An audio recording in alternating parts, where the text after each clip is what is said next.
Oh, sweet. All right. Excellent. Okay, looks like I just had to update the key for Twitch, and looks like we are going good to go. Testing, testing, testing. Testing, testing, testing. Testing. Okay,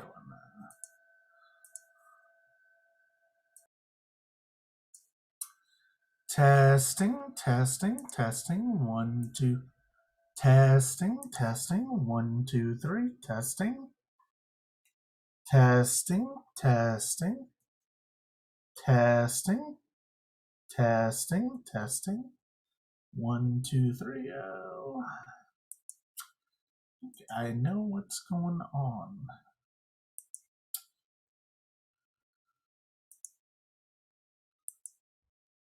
Yep, there we go. Testing, testing. 1, 2, 3. Testing, testing. 1, 2, 3. Testing. 1, 2, 3. Testing, testing.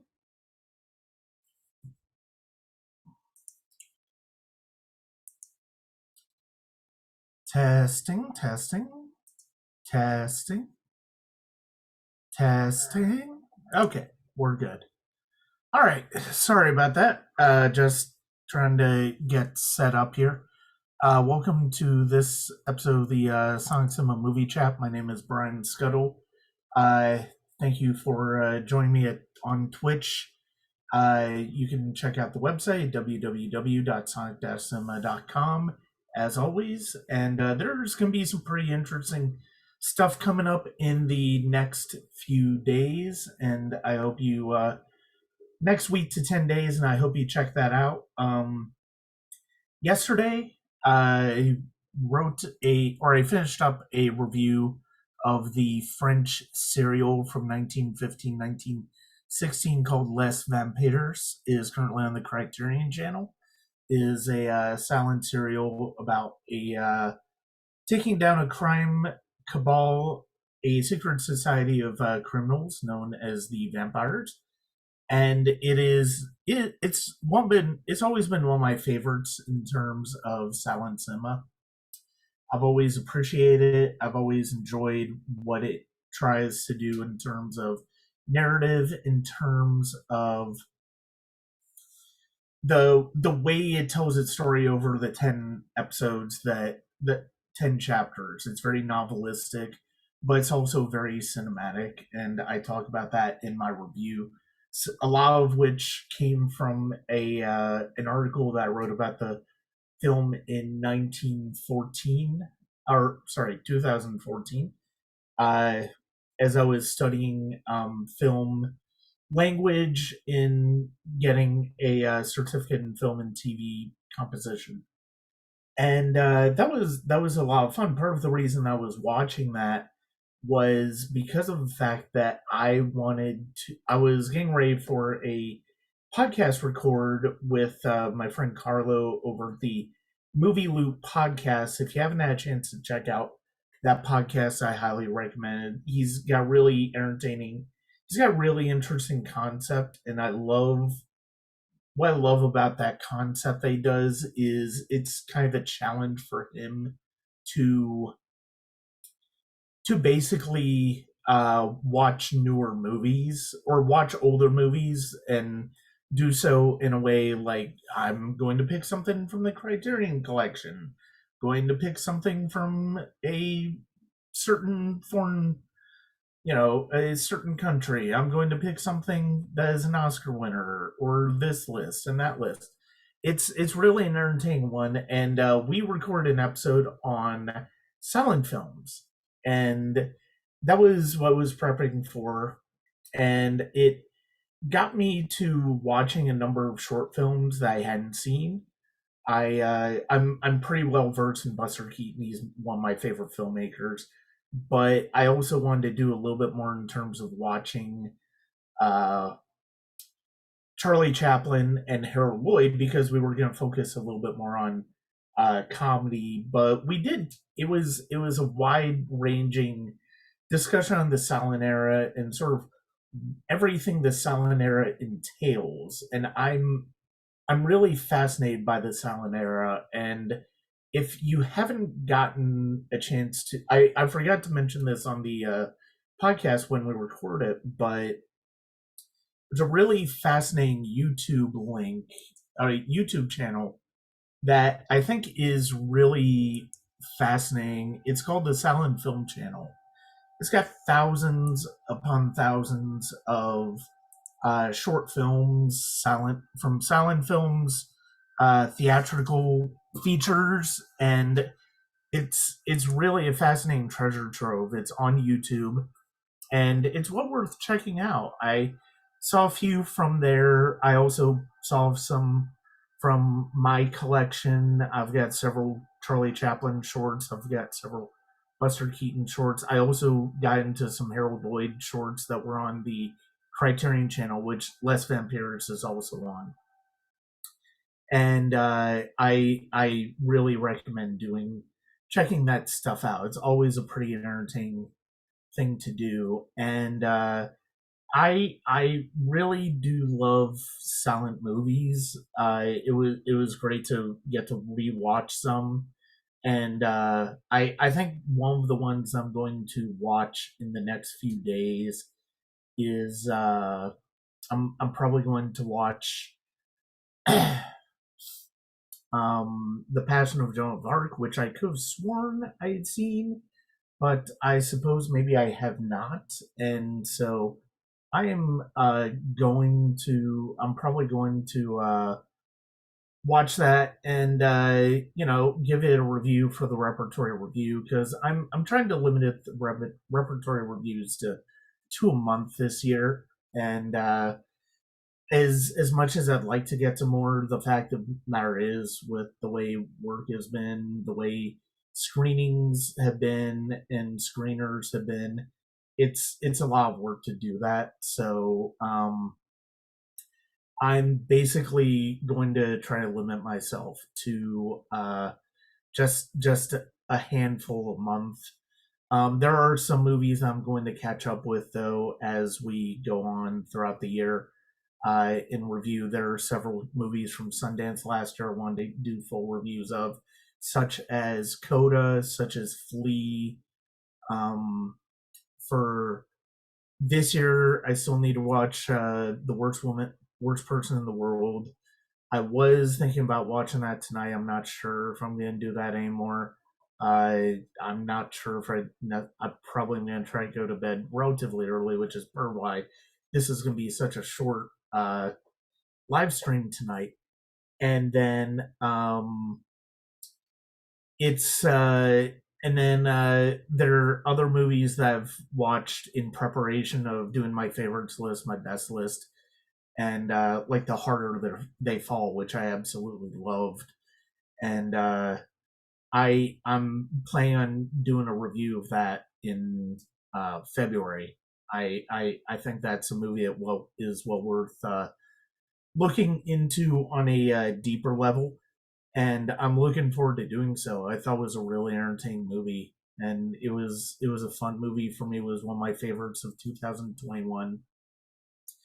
Another movie that I did kind of catch up with, partially so I could vote, so I felt like I could vote a little bit more confidently in this year's Georgia Film Critics Association Awards, was the Kenneth Branagh film Belfast, which is a memory piece of his, which is basically of growing up in Belfast in 1969 at the time during the time of the Troubles between Protestants and Catholics in Northern Ireland, and it's a lovely film. I think it is beautifully shot. It's probably Brown's best film in quite a long time.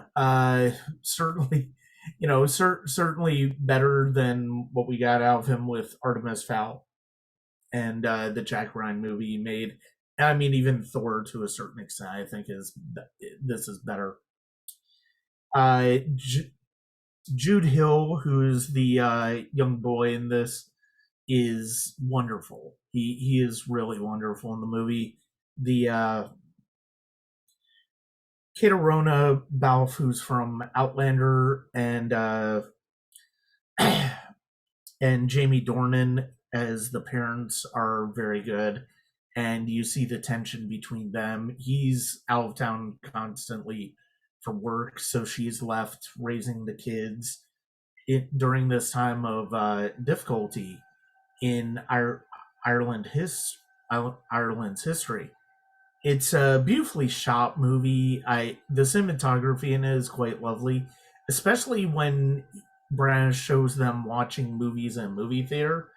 And if you've seen the movie, you'll kind of understand where I'm coming from, because it's shot in black and white, but the movies that they watch in the theater are color, and the contrast between those, the way he makes that contrast happen, is really rich and beautiful. And it was really entertaining to watch. It's a beautiful movie. I understand why it's getting a lot of Oscar buzz. I don't necessarily agree with it.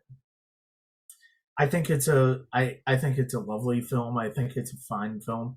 Certainly would not be one of the more embarrassing Best Picture winners of the past few years, but it's one that, it's a feel good movie, and I guess to a certain extent I can kind it twist. Well, okay, it's not a feel good movie because it's set during a pretty difficult time of Irish history, but it's a coming of age film, and it's got some humor in it. It's got some drama in it, and that's kind of what I meant when I said that it was a coming of age film or an entertaining movie, and kind of a heartwarming film, because it's about family. Because it's about family who is struggling, but ultimately tries to come together to get past its struggles. And if you get a chance to watch it, I think it's an entertaining one to watch.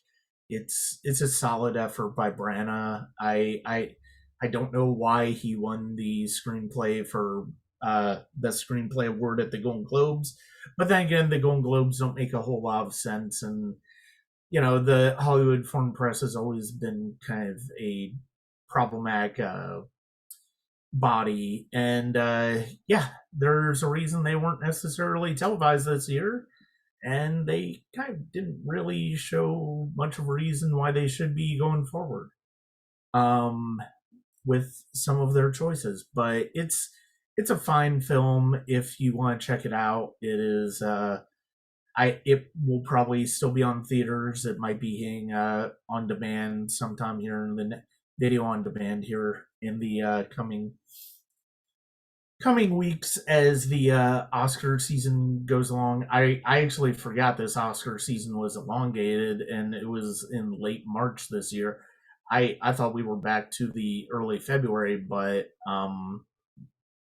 I forgot about the Winter Olympics, and the reason that's probably the reason why it's pushed back. And so I'm not looking forward to the elongated Oscar season, but at the same time, I think there's going to be a lot of benefit for me, because it will give me a little bit more time to catch up with some of these movies that I haven't had a chance to watch, that may be nominated, but I still want to get to for the sake of my top 10, for which will be right around the Oscars. So uh, the new episode of the Sonic Cinema podcast is going to be this week. It is going to be on Wednesday, and it's kind of an interesting episode because of the fact that we it's an episode, and it's a discussion that I had with a friend of mine for his podcast, but his podcast never got off the ground.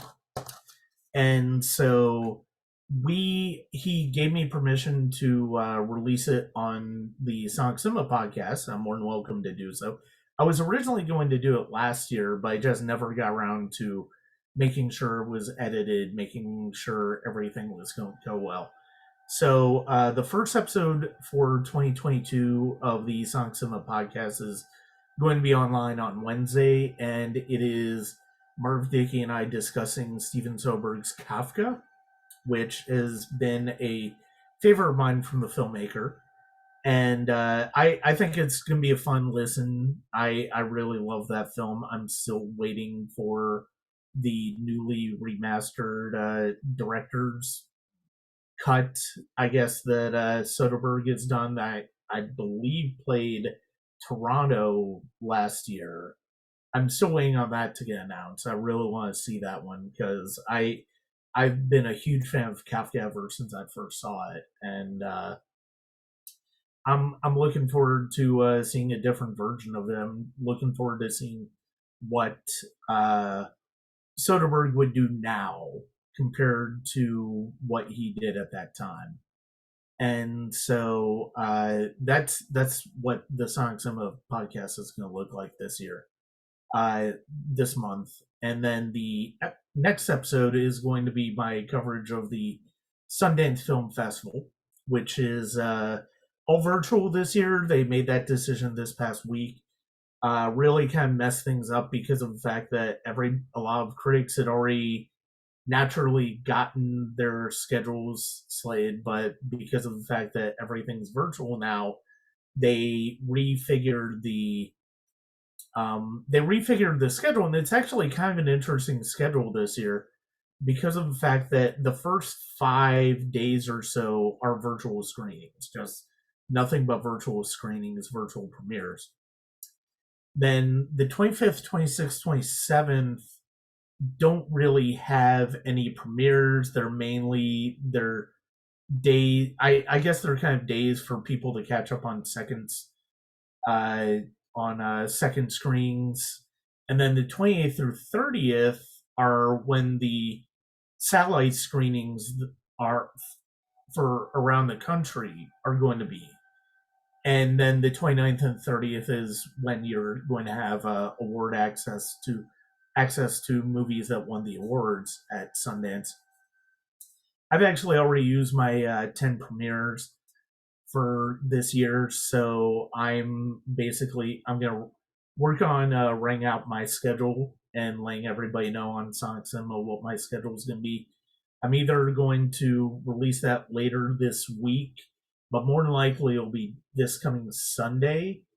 Is when you'll be able to find that, because of the fact that I also have a post talking about the Georgia Film Critics Association Awards, which the winners will be announced on Friday. And I want to talk about those awards. And I'm really looking forward to the list of nominees. I think we've got some terrific nominees this year. And not just because one of my favorite scores of the year that I personally love got actually nominated. It sort of feels like a situation where I might have willed it into being. It's the score for The Harder They Fall, which I mentioned earlier, and I really I really love that score. I think it's a wonderful Western score, and I'm looking. That's one of the reasons I'm looking forward to revisiting The Harder They Fall. And depending on what my schedule is going to be like on Friday, I'm either going to publish that about the Georgia Film Critics Association on Friday or Saturday. I have all the nominees written down. I basically am just waiting on what the winners are going to be to give my thoughts on them. And then, similar to what I did last year for the Georgia Theater Film Critics Association. And then, let's see, what else do I have coming up? I don't really have any new reviews coming up. I haven't had a chance to watch the new Scream yet. That's probably going to be a theatrical screen for me.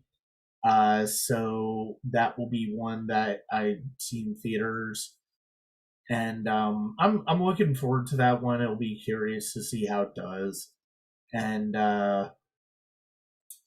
see. Otherwise, there really isn't much in terms of theatrical that I have going out this week. Um, Next week, I know I've got Parallel Mothers and Cyrano. Those reviews coming out, and then we kick off on Sundance on Thursday. And I'm really looking forward to the lineup. I'm really excited about the choices they have for the premieres. I've still got a few slots left for the second screens, but I'll list out everything that I've chosen in that blog post for Sonic Cinema. One of the things that I kind of want to do with this, and I'm going to reach out to some people if they have any interest in joining me on this, and I kind of want to get feedback in general. Because Twitch is used for streaming games, streaming movies, and stuff like that. I I want to start streaming movies, but I want to do streaming public domain movies. First of all, because of the fact that you don't have to worry about the copyright. But also, I've gotten into so much into watching classic movies this year that I'm really curious to share some of these and sort of get feedback on what other people may think, how other people look at these movies, compared to I do what I do. And there's a treasure trove of them on YouTube, and I really there are some of them that I've absolutely loved for years. Some of them I've never seen, and I'd love to sort of get some feedback on that if that's an idea that might interest people, and I'll probably put that out. And it's kind of I think that's one of the things I want to kind of do heading into the new year when it comes to the stream, because I don't necessarily as much as I enjoy the opportunity to just talk about what's going on and talk about I want to get back to having guests on, which I haven't had in a few months, and I want to get back to having a different reason beyond just me talking about things on this. And I think introducing people and watching movies with people is a great thing to do. And so if you have any feedback on that, let me know. And we're gonna go ahead and wrap up this episode of the Sonic Cinema movie chat. And I wanted to do a relatively short one, but I still wanted to do one. And thank you very much for checking us out. Click subscribe, rate, and review the Sonic Cinema podcast on YouTube, Google, Apple, Spotify, and wherever you listen to the podcast. Check us out at patreon.com/Sonic Cinema. And any subscriptions there would be absolutely wonderful. And then, of course, there's www.sonic-cinema.com. Okay, thank you very much.